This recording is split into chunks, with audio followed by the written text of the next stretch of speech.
Hello everyone! Hi people! I am here now in my mom's place regarding her hair that she used the Gugu sulfate free.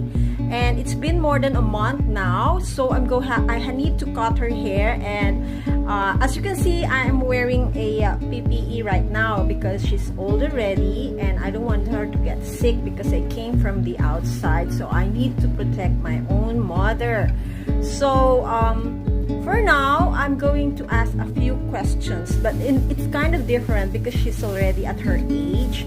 So I just want her to talk on her own, and I just want you to listen what she has to say about this shampoo.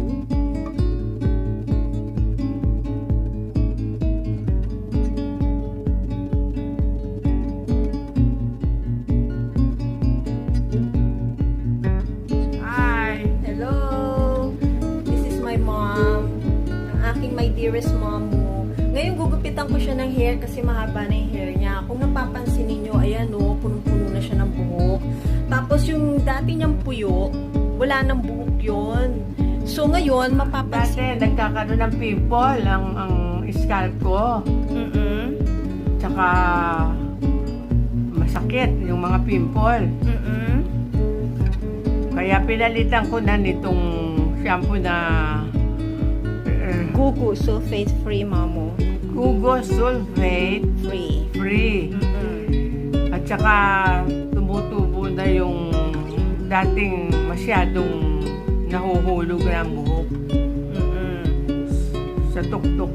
Sa bunbunan. Sa bunbunan, sa may bunbunan. Hindi. Tsaka doon sa merong puyo. O, yun yung puyo. Pero yung puyo nyo, nasa normal na po siya. Maganda doon yung natanggal yung pagpipimple.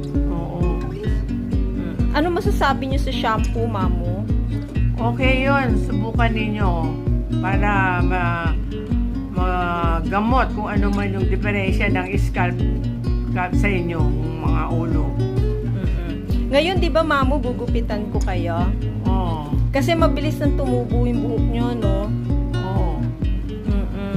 So, sa tingin nyo, mamo, effective sa inyo, ano? Oo, effective. Mas maganda yung nasusubukan eh. Puyo niya eh, oh. Tignan nyo, may buhok na, oh. Tignan nyo, oh. Yan, close up yan, ha. May buhok na. Dati kasi ito wala na eh, oh. Wala na. Ngayon may buhok na, oh. Tignan nyo, close up yan, oh. At saka yung strands ng buhok ng mother ko, kumapal na siya. Ngayon, at saka mas mabilis nang humaba yung buhok, kaya kailangan ko siyang gupitan. So, naka-PPE ako dahil syempre, iniingatan ko ang mother ko. Galing ako kasi sa labas. Pero nag-disinfect na ako. So, anyway, ayan ang aking mother. So, mami, sa tingin nyo ba, pwede nating i-recommend ang ating shampoo? Oo, pwede. Mas mainam kung masusubukan nila talaga. Okay? Hello, try it and you will be pleased. Okay? Bye! Paalam na tayo. Bye-bye!